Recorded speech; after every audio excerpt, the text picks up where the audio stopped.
Pilih tinggal dengan sang ayah, perlakuan Ruben versus Sarwendah dibongkar Betran. Onyo merasakan perbedaan antara tinggal bersama Ruben dan Sarwendah.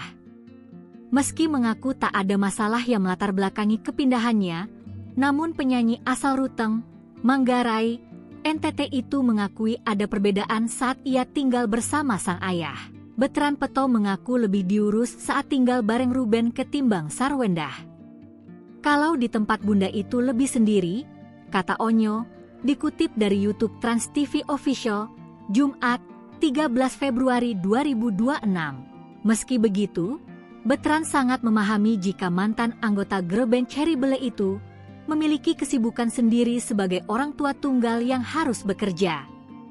Karena itulah, ia tak mau menjadikan hal tersebut sebagai masalah yang besar. Kalau sama ayah aku disiapin, bahkan ini semua ayah yang siapin barang baju-bajunya gitu. Jadi semua itu dia yang tata-tata rapin semua, beber Betran Peto.